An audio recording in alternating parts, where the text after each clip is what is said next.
반갑습니다. 이제 1월이 둘째 주인데요. 한 해를 살려면 무엇보다 용기가 필요하겠다 생각이 돼서 힘과 용기에 대한 시부터 생각해 보겠습니다. 데이비스 크리스피스의 시입니다. 강해지기 위해서는 힘이 필요하고 부드러워지기 위해서는 용기가 필요하다.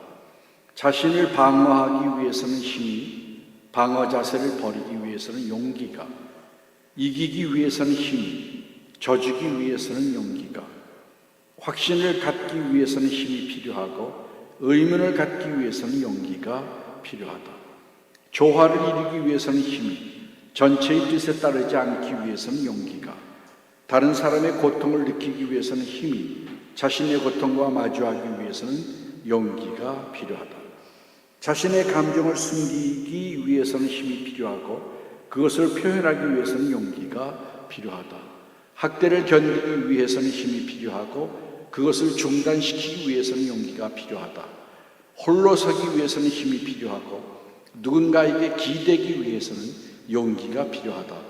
사랑하기 위해서는 힘이, 사랑받기 위해서는 용기가, 생존하기 위해서는 힘이, 삶을 살기 위해서는 용기가 필요하다. 에리히 프롬은 삶을 두 가지로 나눴죠. 생존과 생활, 두 단어로 구분했는데요. 생존이라고 하는 것은 먹고 사는 그거고요. 생활은 인간답게 사는 겁니다. 아마 맨 끝부분에 생존하기 위해서는 힘이, 삶을 살기 위해서는 용기가 필요하다. 그래서 그렇게 해석한 것 같습니다. 고훈 목사님이라고 국제 팬클럽에 가입하신 시를 쓰시는 목사님이 계시는데요. 목자의 기도라고 하는 것을 함께 더 생각해 봅니다. 지구촌을 가장 풍성하신 땅으로 창조하신 주여, 나누기보다는 움켜쥐임으로 이 아름다운 땅 전쟁과 기여와 질병과 죄악과 환경 파괴로 지구의 종말을 맞이하고 있습니다. 광복 70년 포로로 분단 65년, 이웃은 탐심으로 이 땅을 넘보고 북녘은 인간 우상으로 착한 백성을 속이고 남녘은 세속의 물결로 낮은 우리 아이들을 홀로 걷게 하기에 무서운 땅이 됐습니다. 일할 사람은 많으나 일터도 일감도 없는 강물이 마르다 멈추는 땅, 함께 사는 아픔보다 홀로 사는 자유함이 더 좋은 사람이 끊어지는 세대, 성전의 전제와 소재가 끊어지고 제사장들은 슬피 울고 생산지에는 열매와 소득이 마르고 이 땅은 희락이 말라버리면 21세기의 요엘 시대, 오늘은 우리 교회가 옷을 찢지 말고 가슴을 찢게 하시고 통곡하게 하소서. 우리 탓입니다. 내 탓입니다. 모두 다 우리 교회 탓입니다. 돌아오게 하십시오. 교회가 교회 자리로, 주의 종들이 종들의 자리로, 그때 주님이여 조국으로 일어나게 하시고 하늘은 비를 내려 교회로 다시 부흥하게 하소서. 아멘.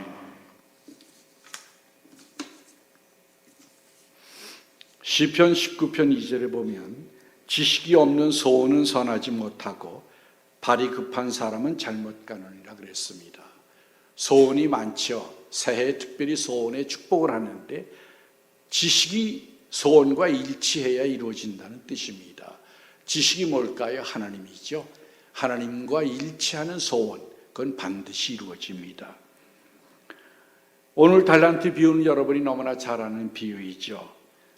마태복음 25장 14절부터 30절까지 있는 건데 문화의 비유로 해서 누가복음 19장 12절에서 27절까지 비슷한 비유가 있습니다. 차이는 달란트는 달란트를 각각 다 다르게 줬어요. 5달란트 주고 2달란트 주고 1달란트를 다 각각 다르게 주고 주인이 여행을 종들에게 주고 떠났죠. 그래서 나중에 결산하고 회개한다, 그런 뜻입니다. 누가복음은 동일하게 줍니다. 1달란트씩 다 주고 얼마의 성과를 거두었느냐만 보게 됩니다. 2달란트, 5달란트, 1달란트. 우리는 많은 걸 요구하죠. 그러나 하나님은 능력대로 맡기십니다. 능력대로. 큰 일인가 작은 일인가? 나는 무엇을 해야 할까요? 사람들은 다 꿈을 가지고 있죠. 그래서 대성해라, 큰 일을 해라, 그렇게 늘 축복을 합니다. 근데 가만히 생각해 보면요, 모두가 다 큰 일을 하고 죽진 않잖아요. 그의 일생을 보면 큰 일을 한 사람도 있고 작은 일을 하다 가는 사람도 있습니다. 그렇다고 하면 인생이라고 하는 것이 반드시 큰 일만은 아닐 수도 있습니다. 문제는 내가 큰 일을 하겠다고 하는 게 욕심일 때가 많다는 겁니다. 욕심과 하나님의 뜻을 분별해야 합니다. 지성이라고 하는 게 뭡니까? 저 사람은 지성이 있어. 그게 뭡니까? critical detachment라고 했습니다. 비판적인 거리감이다. 거리를 둘 줄 아는 능력이 지성입니다. 문제와 나 사이의 거리, 나와 나 사이의 거리를 유지할 수 있는 능력이 지성입니다. 욕심과 나 사이, 욕심과 하나님 사이에 거리를 유지해야 합니다. 가장 큰 적, 그래서 사탄이 늘 이용하는 것은 우리들의 욕심입니다. 원하는 것은 아름다운 거예요. 원함이 없으면 성취도 없죠. 하나님이 우리에게 원함을 줬어요. 끊임없는 원함이 우리에게 일어납니다. 얼마나 감사한지 몰라요. 그러나 그것은 절제를 하고 조절을 해야 합니다. 무분별한 조절되지 않은 원함은 파멸을 가져올 뿐이기 때문입니다. 5달란트와 2달란트 받은 사람들이 5달란트 받은 사람은 가서 장사해서 5달란트 더 남겨서 10달란트를, 2달란트 받은 사람은 2달란트를 더 가져와서 4달란트를 가져왔습니다. 우리가 보기에는요, 10달란트와 4달란트는 엄청난 차이잖아요. 반 이상이나 배 이상의 차이가 나는데요, 성경 본문에 보면 그 두 사람에게 칭찬이 한 글자도 다르지 않고 똑같습니다. 하나님은 뭘 요구하실까요? 성과보다는 노력을 보신다는 거죠. 우리가 최선을 다했느냐. 10 맡겼습니다, 4 가져왔습니다가 아니고요, 내가 내 최선을 다했습니다. 오늘 목사님 내가 죽도록 충성하겠다고 그러셨는데요, 우리의 인생의 마지막에 하나님 내가 내 힘을 다하였나이다, 그렇게 고백할 수 있다면 더 큰 바람이 없을 줄 압니다. 루터는 그의 그 작업 웍스 그 5권에서 이런 말을 합니다. 수도사, 여러분 수도사는 세상 거 다 버리고 신을 위해서만 사는 사람들이에요. 그건 엄청난 사람들이죠. 그런데 수도사가 수도하는 것이나 아낙네가 빨래하는 것이나 다 귀하다. 왜냐하면 하나님이 그것을 그들에게 명했기 때문이다. 그렇게 얘기하고 있습니다. 우리는 수도사는 고귀한 직업 같고 여인이 빨래나 하고 집 청소나 하고 밥이나 하고 하는 거 아무것도 아닌 것 같죠. 조명도 받지 못하죠. 그러다가 일생을 끝냅니다. 그러나 루터는 켈빈과 함께 직업 소명서를 얘기했습니다. 직업이라고 하는 것은 하나님의 차원이 있다. 직업엔 3가지 차원이 있죠. 경제적, 사회학적, 신학적 측면이 있습니다. 경제적 차원은 우리가 잘 아는 대로 먹고 사는 것을 위해서 직업이 필요합니다. 또 사회적 측면은 인간이 각자의 분야에서 직업을 통해서 사회의 안전과 인류의 발전에 기여합니다. 그게 사회적 측면입니다. 그러나 거기에 신학적 측면이 하나 더 있습니다. 하나님이 이 일을 내게 주었다는 겁니다. 그 소명이 없으면 우리 일할 수 없죠. 그 확신이 우리에게 필요합니다.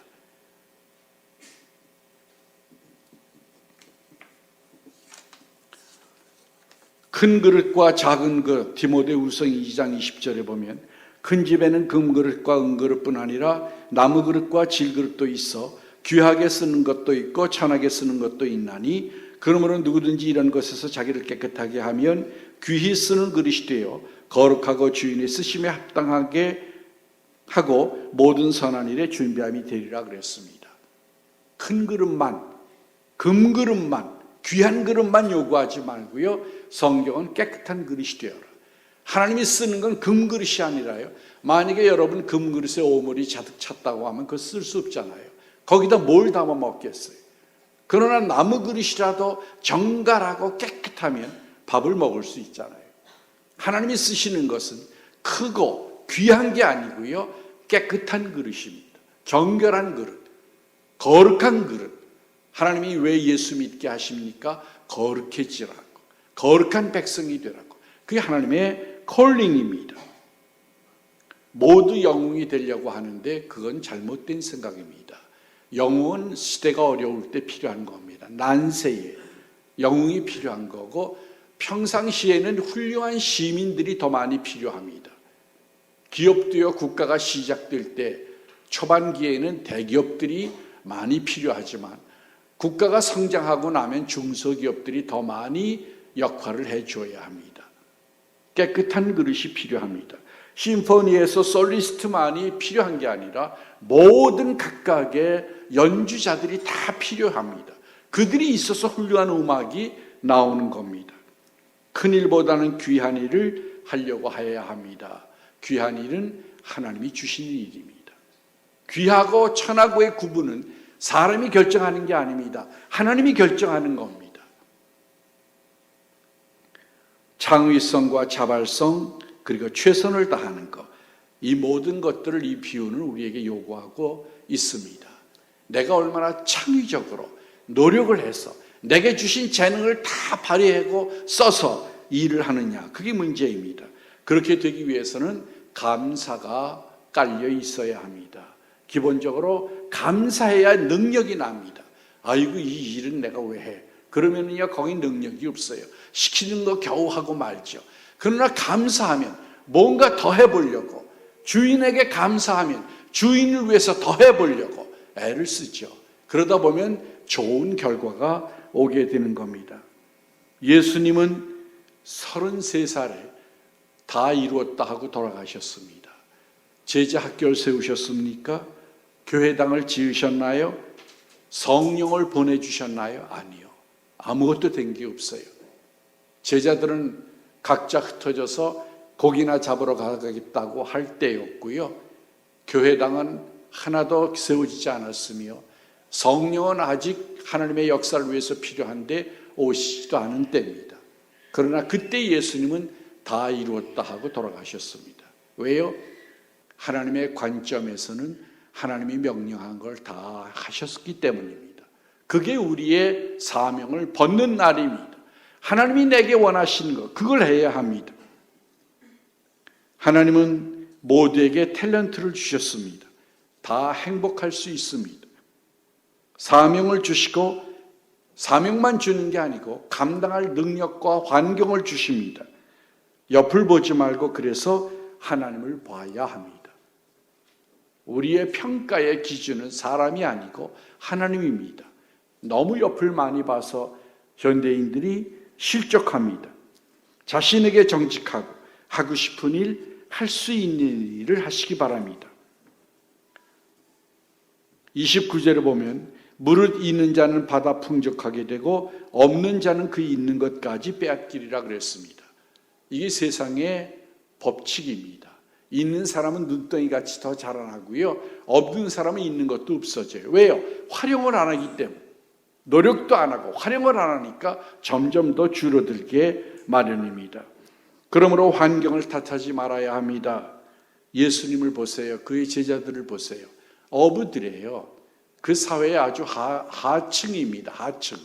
또 세리. 그 죄인으로 아주 구분해서 만나지도 않으려는 사람들이에요. 다시 말하면 기대되지 않는 사람들, 아무것도 없는 사람들을 예수님은 들어서 쓰셔서 그의 왕국과 그의 뜻을 가장 고귀한 일을 펼치셨다는 겁니다. 그렇게 귀한 일을 하려면 얼마나 훈련받고 얼마나 준비돼야 하겠어요. 그러나 예수님은 그런 사람들을 쓴 게 아니라 있는 모습 그대로의 사람들을 다 불러서 그들을 당신의 사람들로 쓰셨습니다. 환경을 많이 탓하는데요, 예수님이 어떤 환경에서 자라나셨습니까? 제대로 잡수지 못하고 집도 없고, 그렇죠? 아무것도 없으셨잖아요. 그러나 하나님의 귀하신 일을 이루실 수 있었습니다. 심판에 대해 한 달란트 받은 사람의 문제는 뭡니까? 주인이 굳은 사람이라 심지 않은 데서 거두고 해치지 않은 데서 모으는 줄 알았으므로 내가 한 달란트를 가지고 왔습니다 그랬죠. 주인에 대한 이해가 잘못되어 있어요. 여러분 부모에 대한 생각이 잘못되어 있으면요 자식이 삐뚤어 나갑니다. 하나님에 대해서 원망과 불평이 가득하면은요 그 인생이 마구 엉망진창이 되어버립니다. 이게 관념이라는 게 참 중요해요. 세계관, 신관, 자신에 대한 이해, 가족에 대한 이해, 이 이해들이 중요한 겁니다. 우리는 하나님을 어떻게 알고 있습니까?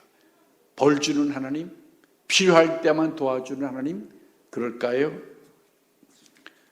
심판에 대해서 보겠습니다. 나도 인류도 다 심판을 받습니다. 심판은 없다, 지옥은 없다 하는 사람들이 있는데요. 그거는 이단입니다.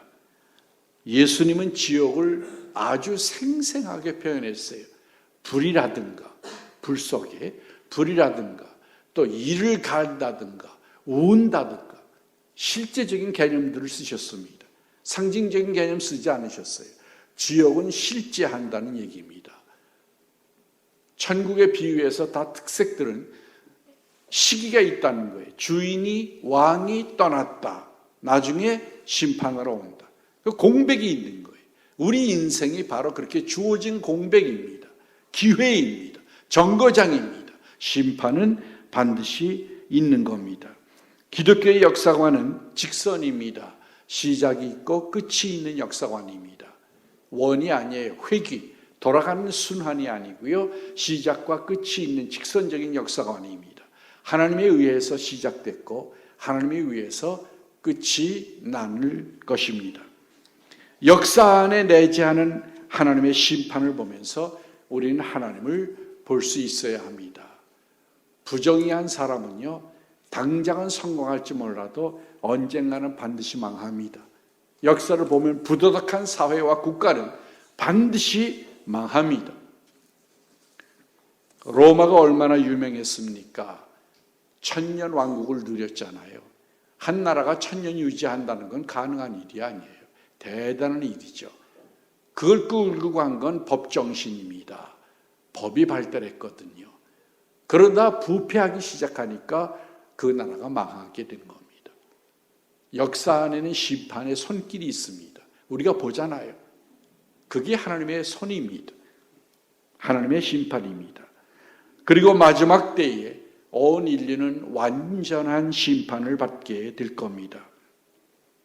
베드로후서 3장 9절에 보면 주의 약속은 어떤 이들이 더디다고 생각하는 것까지 더딘 것이 아니라 오직 주께서는 너희를 위하여 오래 참으사 아무도 멸망하지 않고 다 회개하게 이르기를 원하시느니라 그랬습니다. 예수님 시대에요. 하나님의 나라가 곧 올 줄 알았거든요. 근데 안 오는 거예요. 그래서 사람들이 의아하게 생각하고 의심이 일어나기 시작할 때 베드로가 한 말입니다. 하나님이 왜 참으시느냐? 재림의 지연, 파루지아라고 그러는데요. 왜 재림이 지연되느냐? 한 명이라도 더 구원 얻게 하려고. 그래서 하나님이 기다리고 계신다는 겁니다. 우리들의 육체의 생각이 정상이어야 하고, 그리고 우리들의 마음의 생각이 정상이어야 합니다. 그러나 거기에 하나 더 붙여서 우리들의 우리 생각이 하나님의 생각과 일치해야 합니다. 내 판단이 하나님의 판단과 일치해야 합니다. 그게 중요한 겁니다. 있는 자는 더 받는다고 말씀하고 계십니다. 노력하는 자는 더 잘되게 돼 있고 안 쓰면 퇴보하게 돼 있습니다. 우리의 능력도 그렇습니다. 갈고 닦으면 더 잘 되게 돼 있고 노력하지 않으면 안 되게 돼 있습니다. 윤학원 선생님이라고요, 음악하는 분이 있는데 저희 은사도 되시거든요. 근데 그분이 선명의 그 합창단을 이끌고 세계를 많이 다니셨죠.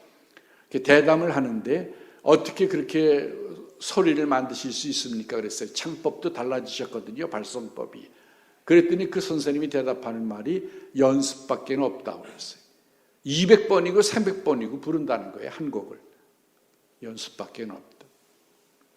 노력하는 자에게 축복이 주어진다는 겁니다.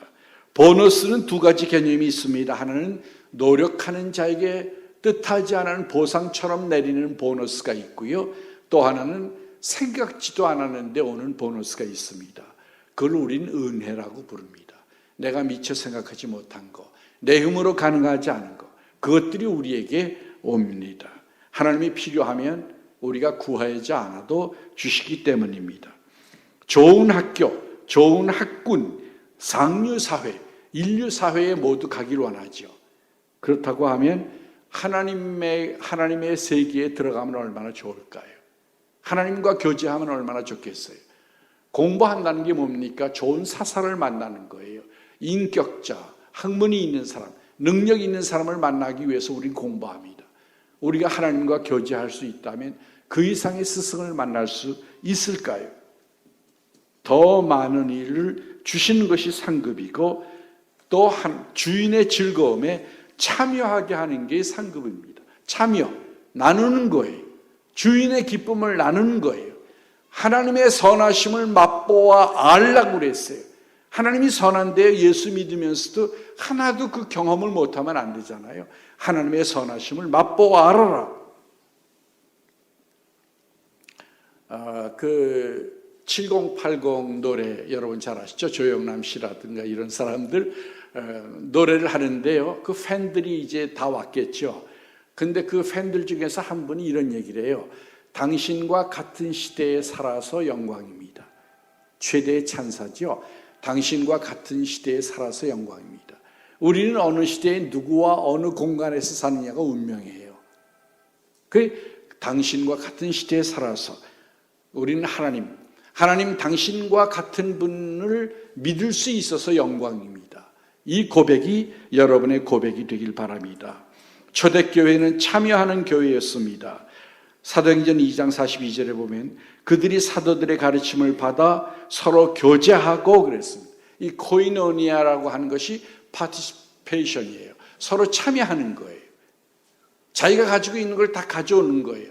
돈이 있으면 돈 가져오고, 재능이 있으면 재능 가져오고, 건강이 있으면 건강 가져오고, 그걸 함께 나누는 거예요. 자, 하나님이 우리에게 이거 주셨다. 우리 함께 나누자. 떡이 있으면 떡 가져오고.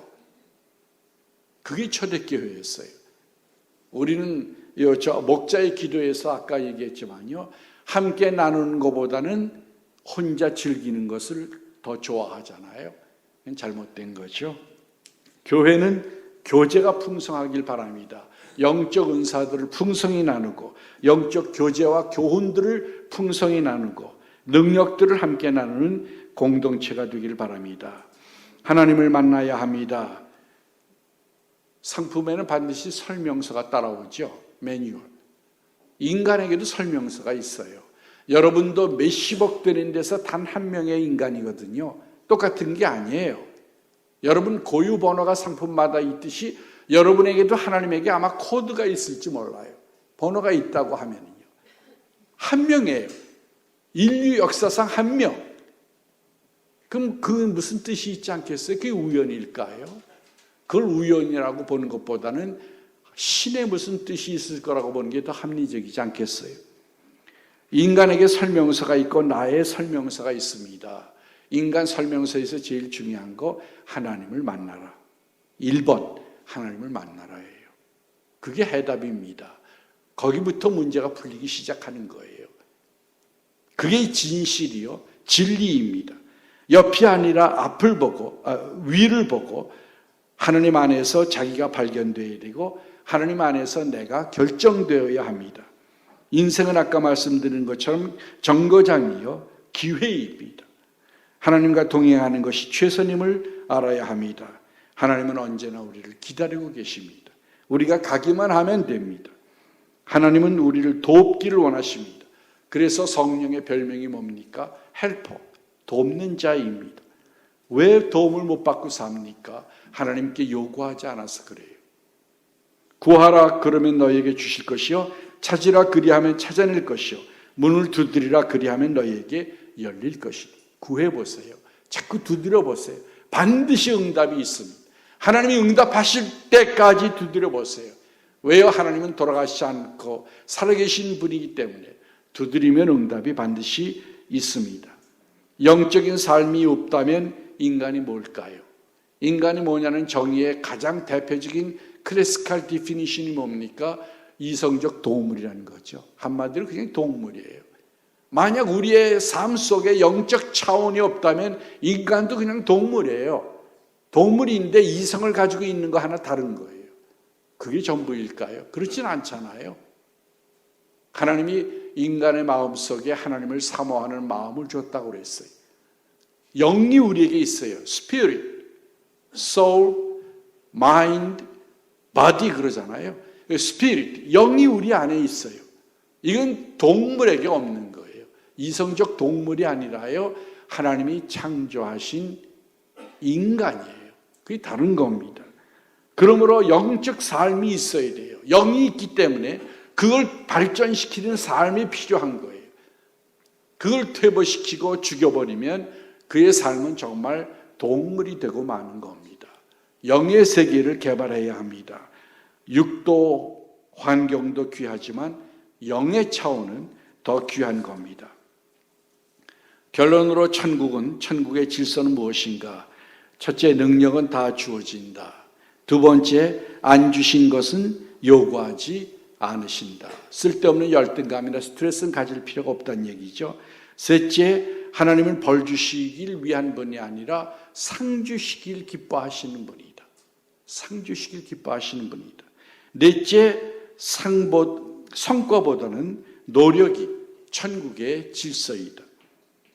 그리고 다섯 번째, 주인과의 이해와 관계가 중요하다. 두 가지죠. 첫째는 사랑해야 하고 주인을, 두 번째는 doing, 실천, 행해야 합니다. 뭔가 해야 합니다. 여섯 번째, 심판이 있다. 크고 작은 심판. 오늘 이루어지는 심판도 있고 지구가 끝날 때 이루어지는 심판도 있죠.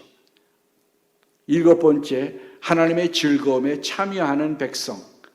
이것이 우리의 최상의 상급이요 특권입니다. 여덟 번째, 천국은 어떻게 되어 있는지 우리는 잘 알 수 없지요. 표현이 많지 않으니까요. 그러나 분명히 알 수 있는 건 만족스러운 곳일 것이다. 그런 겁니다. 열왕기상 4장 20절에 보면 유다와 이스라엘의 인구가 바닷가의 모래와 같이 많게 되매 먹고 마시며 즐거워했다 그랬습니다. 이게 태평성대라는 얘기인데요.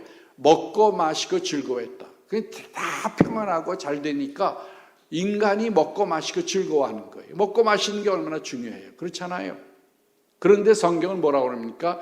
하늘나라는 먹고 마시는 것이 아니라 성령 안에서 의와 평강과 기쁨이다 그랬어요.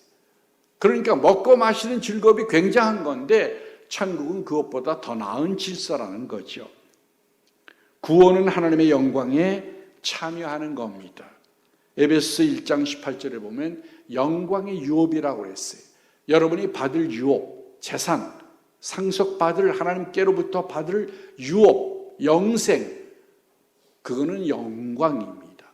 영광, 인간 회복에 하나님이 원래 창조하셨던 자리로 돌아가는 영광입니다. 마지막으로 나에게는 작은 일이지만 하나님께는 큰 일이 있을 수 있습니다. 나에게는 아무것도 아닌 일이지만 하나님께는 귀중한 일이요. 아주 꼭 필요한 일이 있을 수 있습니다. 성경에 보면 빌립이 성령에 이끌려서 이디오피아의 사람에게 복음을 전합니다. 아무것도 아닌 것 같죠. 그렇잖아요. 그건 누구나 할 수 있는 일이에요. 근데 성령이 빌립을 통해서 외국인에게 복음이 들어가게 했어요. 그 짤막한 구절이지만요, 그 놀라운 구절입니다. 복음이 다른 나라로 퍼쳐나가는 거예요. 하나님이 내게 뭔가 뜻이 있을 거예요. 내 설명서를 좀 보세요. 내 인간 설명서를 찾으시기 바랍니다. 그래서 하나님이 맡기신 그 일, 바로 그 일을 충성을 다하여 이루시기 바랍니다. 기도하겠습니다. 사랑의 아버지 하나님 감사합니다. 저희들을 부르시고 영생을 주시고 날마다 저희들을 정결케 하심을 감사합니다. 저희들이 하나님의 거룩하신 뜻을 헤아릴 수 있는 지혜와 성령을 주시고 분별력을 주셔서 하나님이 보이게 하시고 하나님의 뜻이 보이게 하시고 느껴지게 하여 주시고 결단되게 하여 주셔서 하나님 저희를 성령으로 도우셔서 평생 사는 동안 하나님의 뜻을 작고 크고 귀하고 이루어드리며 사는 생되도록 축복하여 주시옵소서. 예수님의 이름으로 감사하고 기도합니다. 아멘.